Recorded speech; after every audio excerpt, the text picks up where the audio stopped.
ओम नमः सभाभ्यः सभापतिभ्यश्च नमो नमः।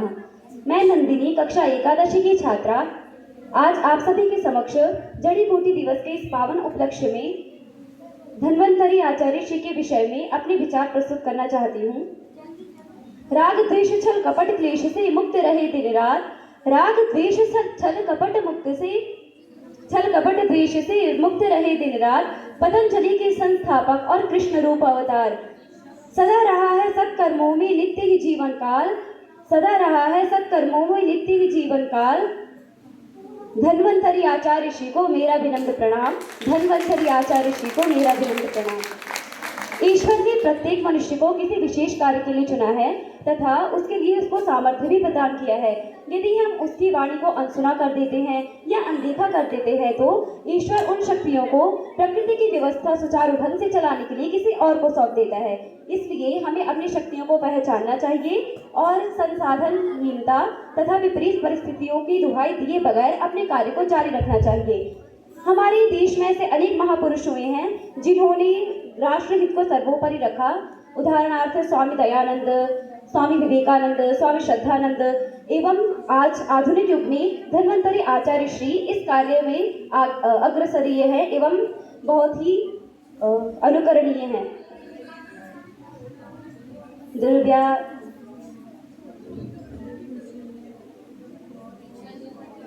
दुर्व्याधिसंक क्षयकृच्च दोष तपश्शरीरं क्षिणुते जनानां बिभ्यन्न जाने को गतस्त्वदृष्टा, बिभ्यन्न जाने को गतस्त्वदृष्टा। आयात्य हो सम्प्रति बालकृष्णः, आयात्य हो सम्प्रति बालकृष्णः।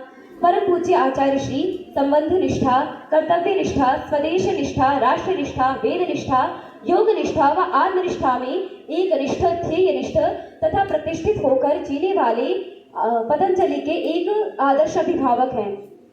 पाखंड निष्ठा को आखंडित निष्ठा को अपने खंडित निष्ठा को अपने आखंड निष्ठा से प्रेरित करने वाले आचार्य श्री पतंजलि के एक आधारभूत स्तंभ हैं। ऋषि संस्कृति के संवाहक, प्रतिनिधि एवं इसके उत्तराधिकारी हैं आचार्य श्री। इनके पिता जय वल्लभ सुवेदी तथा माता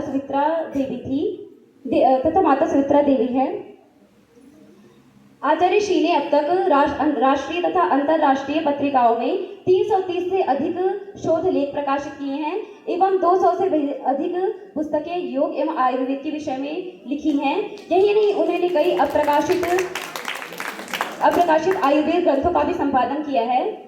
आचार्य जी की दयालुता, करुणा, भावुकता का आकलन केदारनाथ आपदा एवं जोशीमठ प्राकृतिक आपदा से किया जा सकता है। वो वहाँ पर दुखितों का सहारा बने एवं न केवल उन्होंने वहाँ पर कंबल, वस्त्र, भोजन आदि की व्यवस्था की, अपितु केदारनाथ आपदा से पीड़ित बच्चों के लिए गुरुकुल का भी संचालन किया। आचार्य जी के कार्यक्षेत्र को देखते हुए सरकार ने 22 मार्च 2016 को इनको ब्लूमबर्ग स्पेशल रिकॉग्निशन अवार्ड से सम्मानित किया और इसके अनंतर 1 अगस्त 2017 को इनको तिलक स्मारक ट्रस्ट द्वारा लोकमान्य तिलक 2017 से भी सम्मानित किया गया। वेद की ऋचाएं भी कहती हैं स्वेन कृतना संबधित, कर्म से बोलो, अर्थात इंसान का जीवन ऐसा होना चाहिए किसको अपने जीवन के बारे में किसी को बताने की आवश्यकता ना हो, उसका जीवन स्वयं इतना देदीप्यमान हो कि स्वयं बोले। आचार्य श्री के जैसे प्रत्येक वो व्यक्ति जिनका जीवन उनके जैसे है, उसका जीवन एक सामान्य जीवन नहीं अपितु संदेश और उपदेश है।